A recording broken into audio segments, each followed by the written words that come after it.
Well, good morning. I'm Ryan. I'm the family pastor here at River's Edge, and I have an invitation for you this morning. I want to invite you to get lost into an ancient story. Not just because it's a fascinating story, but because we're in the Old Testament book of Ruth, because the God of life, the living God, inhabits these pages. And if you press in and you dive into this story, I trust that we will have an encounter with him. I also trust as we meet some of the characters in this book, we will find friends to walk alongside of us in our own journeys of faith. So if you have a Bible, turn to Ruth chapter 1. We're going to be in verse 19 this morning. If you need a Bible or if you need a pen to fill out your sermon notes, just raise your hand and one of our ushers can get you equipped with what you need. So we're 3 weeks in to this journey through the book of Ruth. And I want to just recap the story so far. It starts by we meet a wealthy family from Bethlehem that flees the promised land in the midst of a famine. And they seek relief in the nearby country of Moab. Moab's a pagan country, and in Moab, things just take a tragic turn for our refugees. Their patriarch, a man by the name of Elimelech, dies, as do his 2 sons. And left behind are 3 widows, Elimelech's wife, Naomi, and the wives of his 2 boys, these Moabite women by the name of Orpah and Ruth. And in the passage that we read last week, we heard that the famine in the land of Israel has ended after nearly a decade. And there's again bread to be had in Bethlehem. So Naomi starts to make preparations to go home. And her daughters-in-law are faced with a choice. The deaths of their husbands have technically severed their ties to their mother-in-law. But in her mourning and her grief, they had clung to her and cared for her in her time of need. But with her packing up to head home, they have to decide, will they go with her? Will they, like Naomi did 10 years more before, go be refugees, foreigners in a distant land?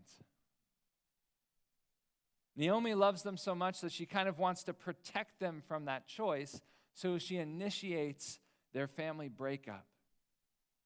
She loves them too much to see them tie their boats to her sinking ship. She thinks, I'm a desperate, powerless widow. How can I in any way help them find a fresh start? They're still young and beautiful. They can find husbands again among the Moabites. And she knows that leaving will mean a hard life of scraping by. She knows it'll mean for them to be these outsiders in a foreign land, looked upon with suspicion and also just fully dependent on the charity of their new country. It's a life that she's known well from her 10 years in Moab, and she doesn't wish it on her girls, so she chooses to send them away. She sends them off with this blessing. She says, go, return each of you to her mother's house. May the Lord deal kindly with you. May he do you hesed. That's that Hebrew word we've been learning.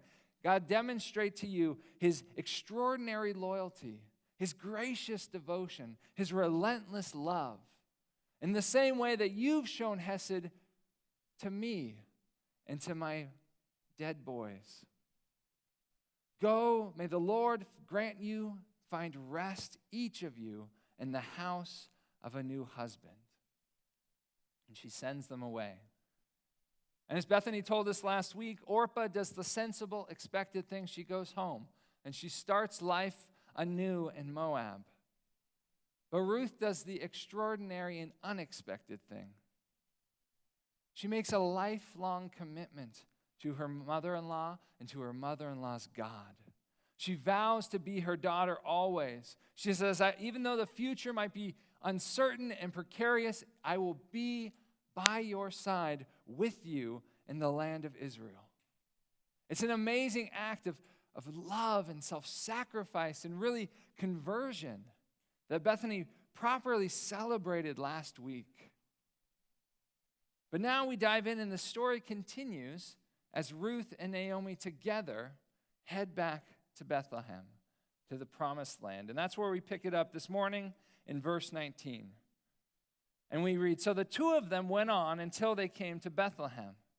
And when they came to Bethlehem, the whole town was stirred because of them.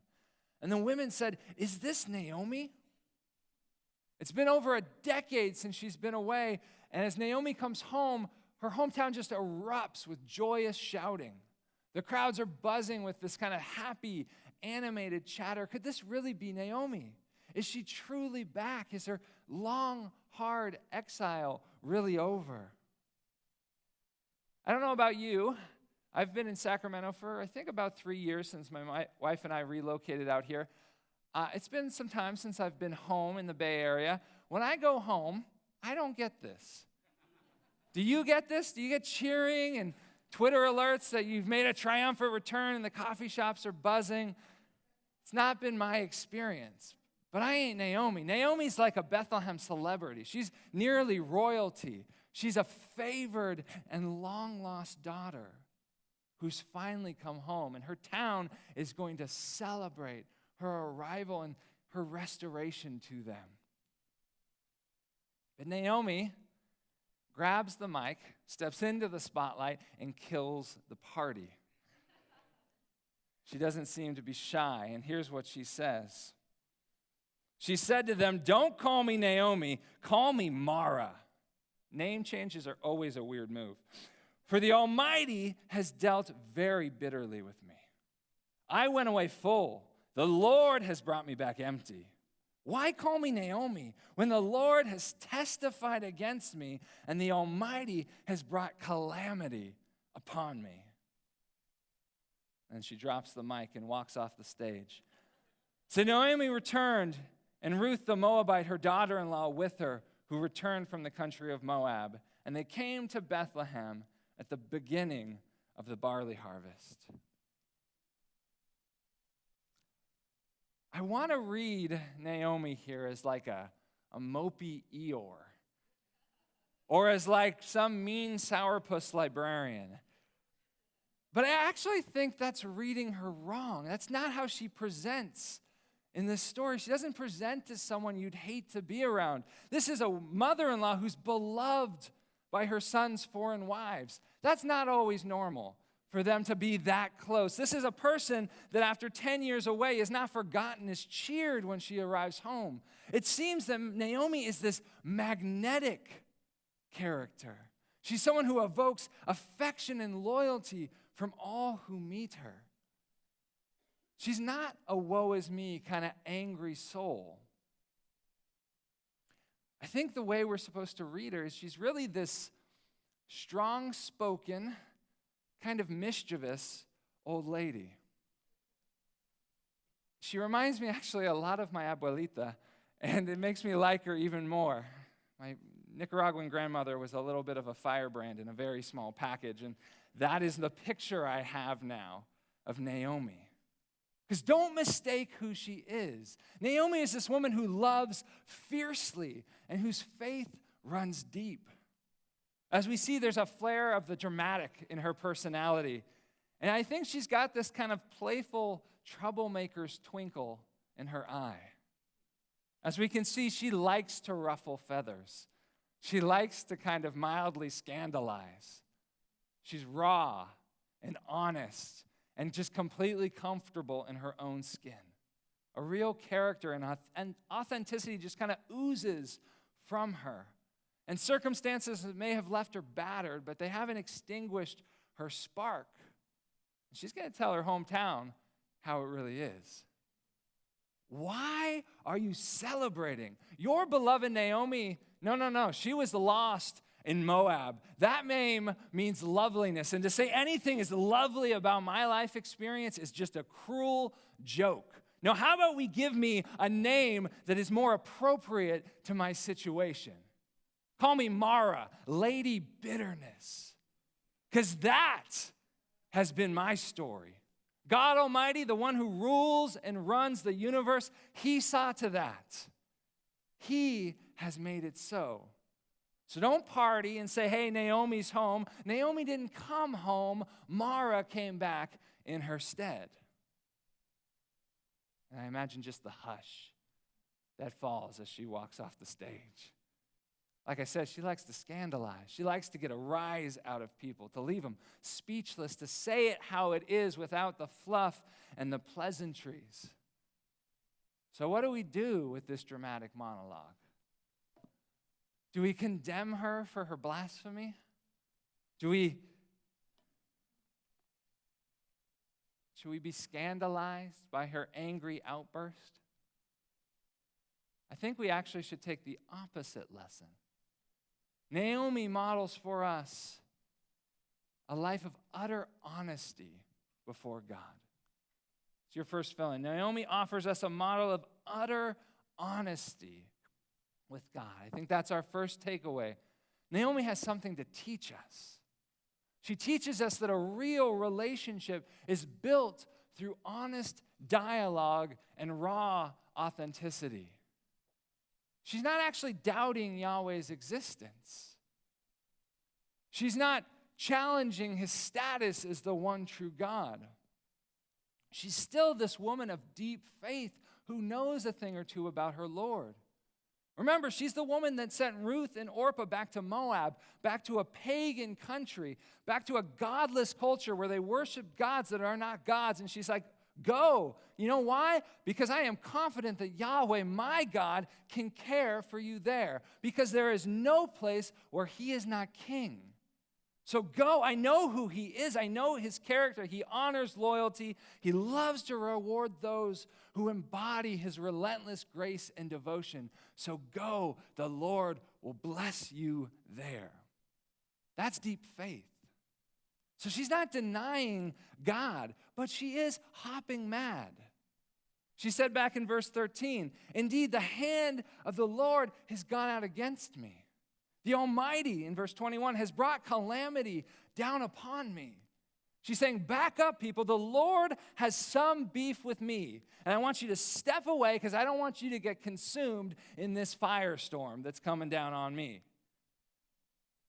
And in this, biblical scholar Robert L. Hubbard offers an interesting bit of commentary. And note, Robert L. Hubbard, not L. Ron Hubbard.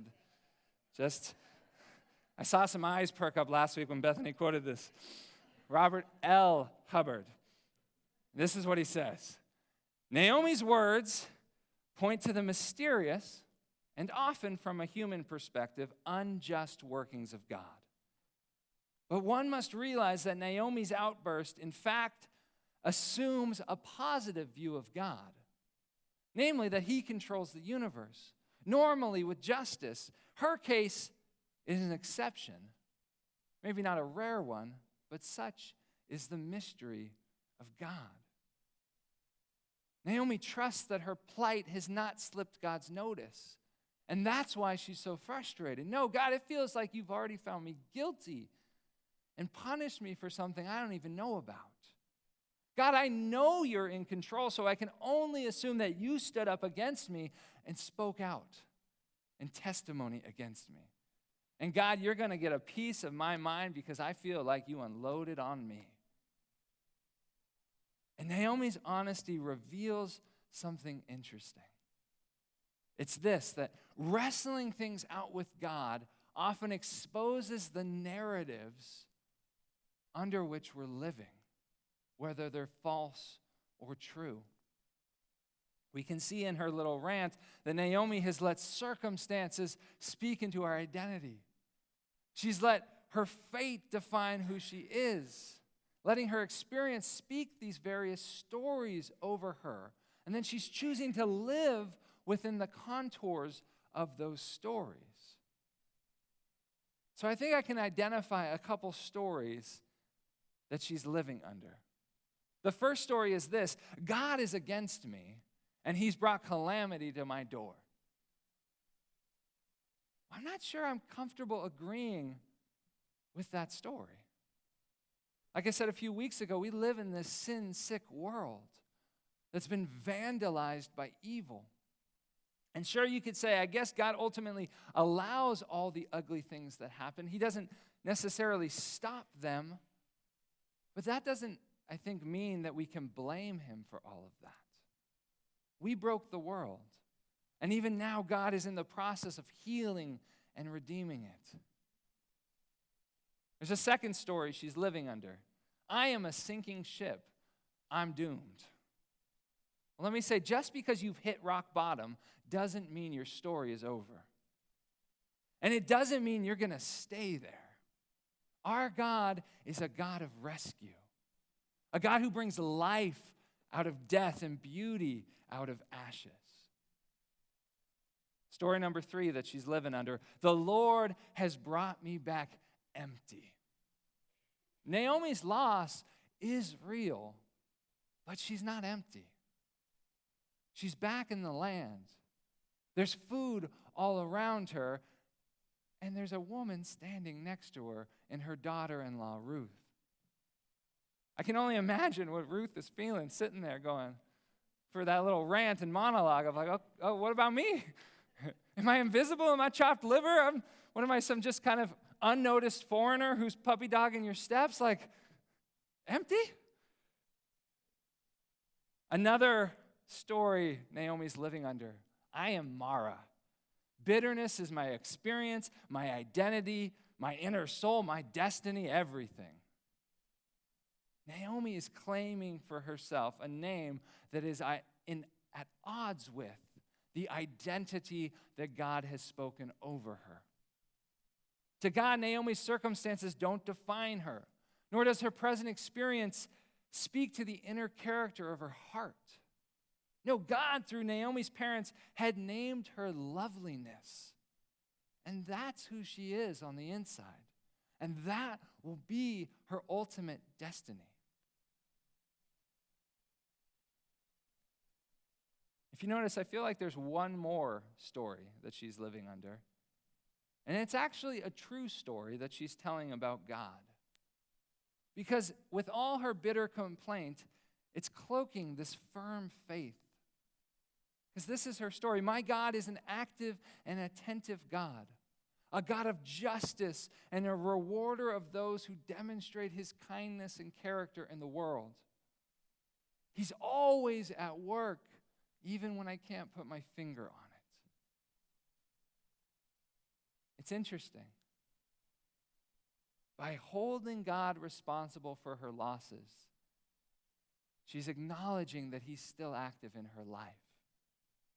And if he's active, that means he can still be in control. He can straighten things out. So with raw authenticity, Naomi has engaged in this honest dialogue with God.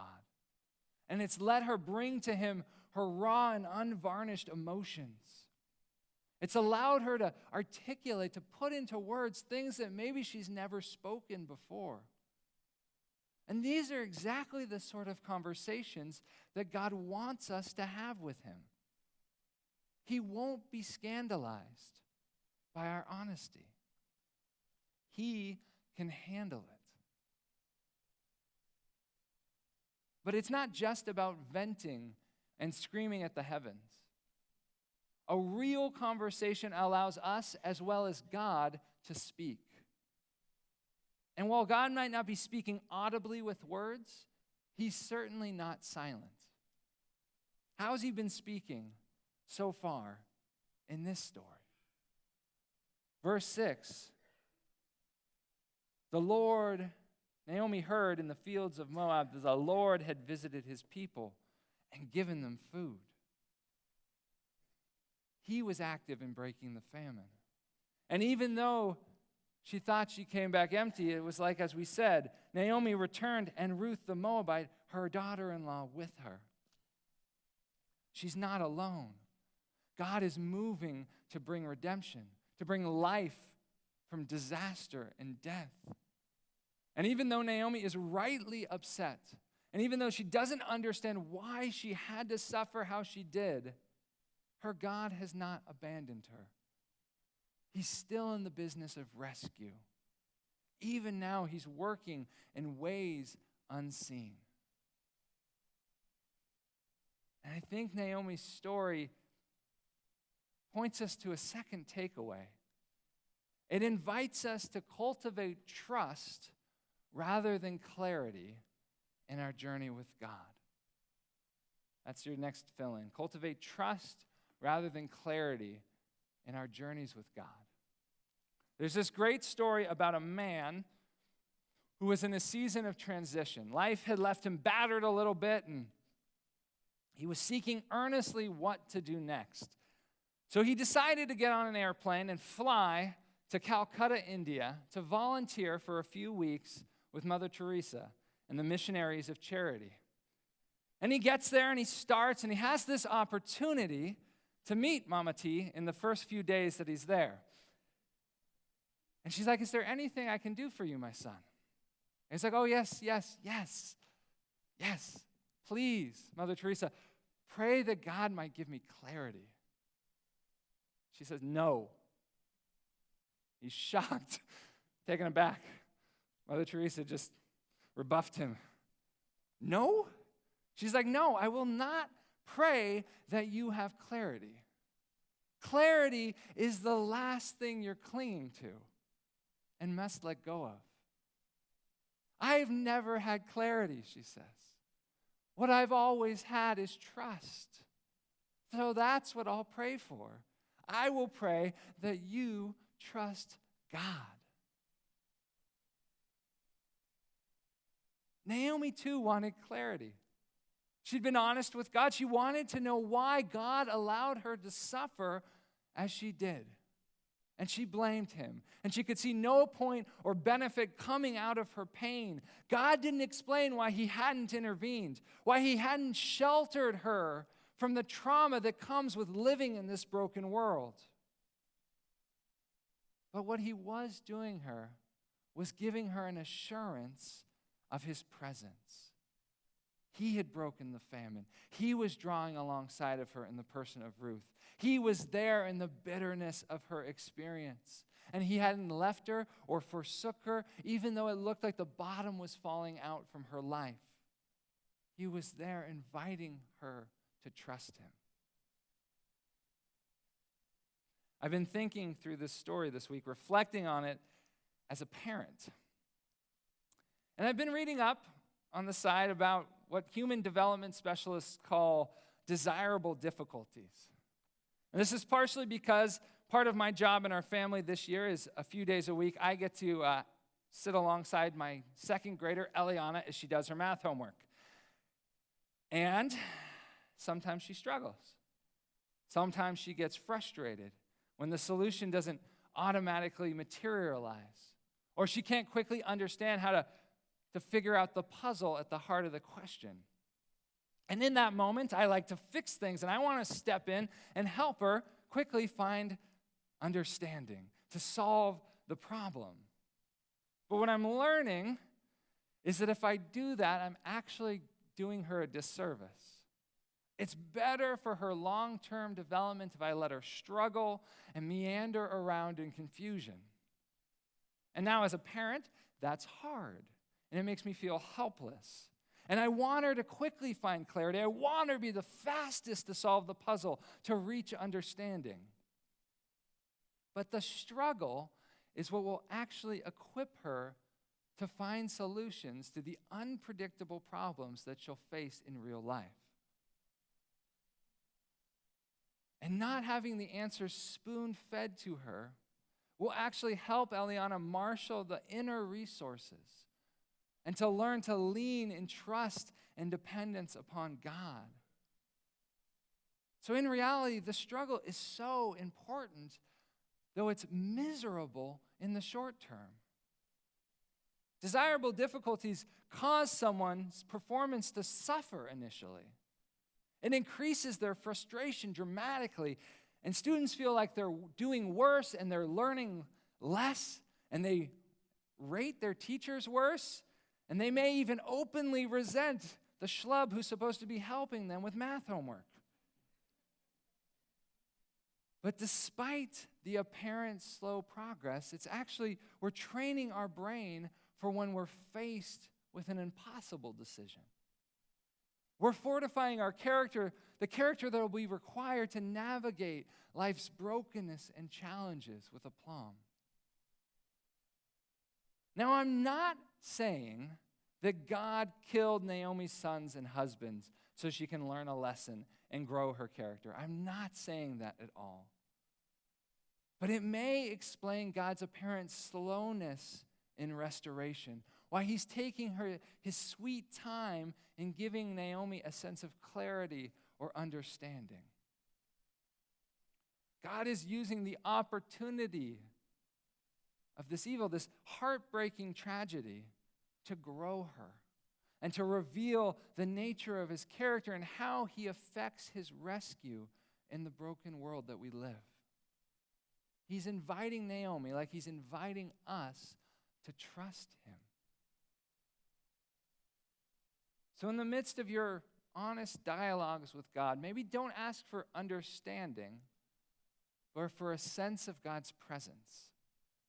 God will bring understanding. This isn't about ignorance all the way through, but typically understanding is a retrospective understanding. It's an after-the-fact sort of knowing where we go, that's what God was doing. That's how he was bringing beauty out of the ashes. That's how he was orchestrating life from this wretched situation. Ask for a sense of his presence. Finally, our passage ends with the positive example of Ruth. I feel like she's living this out in the midst of a confusing and difficult season. And we're going to just read the next two verses. Most of chapter 2 will be for next week, but let me just get a little taste. Naomi had a friend of her husband's, a wealthy and influential man of the same clan of her husband Elimelech, whose name was Boaz. That's a teaser for next week. We'll deal with Boaz later. Verse 2, and Ruth the Moabite said to Naomi, let me go to the field and glean among the ears of grain after him in whose sight I will find favor. And Naomi said to her, go, my daughter. We won't get too deep into this week, but Ruth offers us a model of active faith that presses forward into the extraordinary. A vision of active faith that presses forward. Remember, these women are facing starvation. And so instantly Ruth says, let me go to the field. Her abruptness makes it seem like there's been no gap between their arrival and her departure. She's saying, God, by his grace, has brought us into town during the barley harvest. I am not going to spurn that blessing. I am right away going to get to work. She says, let me glean among the ears of grain. We'll talk way more about gleaning next week, but Ruth knows that God has made a way for the poor and the widow and the immigrant to find sustenance in his land. She says, yep, I check all three of those boxes, and I am going to trust that God will provide in the way that he said he will provide. And she heads out the door. And notice as well that she's this needy immigrant, and she might be facing suspicion because she's this former pagan. Ruth anticipates finding favor in her efforts. Despite real risks of rejection or verbal, physical, or even sexual abuse out in the fields, she expects to find favor because the Lord, she says, will do them hesed. He will show his extraordinary loyalty and devotion to us because that's who he is, and that gives Ruth the confidence and the drive to play an active role in the rescue that God is effecting in their lives. Ruth's active faith lets her press forward into extraordinary commitment, extraordinary risk, and extraordinary confidence in God's loyalty and rescue. And there's a great verse from the New Testament that kind of encapsulates her faith. This comes from Philippians 2. Work out your own salvation, Paul writes, with fear and trembling. For it is God who works in you, both to will and to work for his good pleasure. Do all things without grumbling or disputing, that you may be blameless and innocent, shining lights in the world as you hold fast to the word of life. That's what Ruth's doing. She's cultivated that trust and that confidence. These women invite us into a real relationship with God, to talk with him with utter honesty and with raw and emotional authenticity. And God welcomes it. That dialogue is exactly what he wants. And when we talk it out with the Lord, it'll help illuminate the stories, the narratives that we're living under. And it'll allow God the space to speak his story, the true story, into our lives. And such a conversation might not bring clarity or understanding in the moment, but hopefully it will cultivate your trust and your dependence upon our God of rescue. It'll keep you pressing forward on the journey as God affects our long-term development, as he grows our character and shapes us into his people,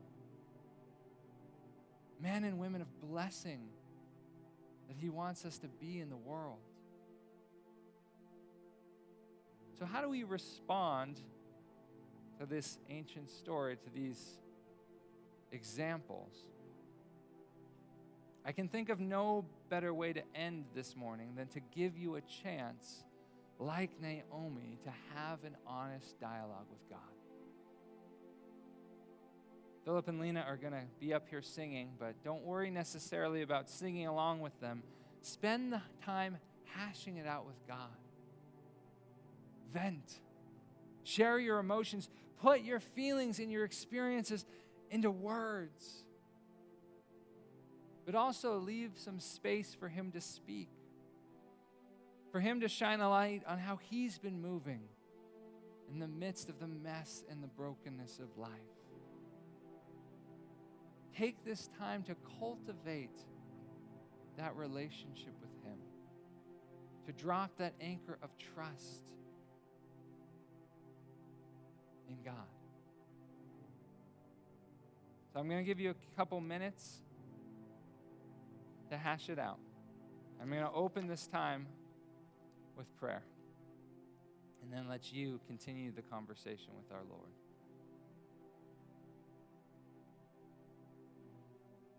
Dear God, Lord, I thank you. I thank you that we can come and speak with you. And sometimes, Lord, we admit we want the answers. We want the explanations. We want the wisdom. We want it now. But you offer us something far better. You offer us something more than head knowledge, God. You offer us a relationship with you. Lord, you understand our experience. You are a God who has stepped down into our humanity. You know what it means to suffer. You know what it means to experience bitterness and loss. And you walk alongside of us. You never leave us or forsake us. And you promise to speak your life, your resurrection, even in the face of death, to give strength and hope and joy to our weak bodies. So God, give us the courage to learn to talk to you in real conversation. Teach us to vent, to not hold back, to say it all. God, you promise you won't be scandalized. You've heard a few F-bombs you've said. You can take it. But God, more than anything, we want a real relationship with the one who is the God of life. We need you. And as we speak, loose our tongues and open our ears to actually talk with you. O gracious God of life. Lord, hear the prayers of those in this room as in faith we reach out to talk to you.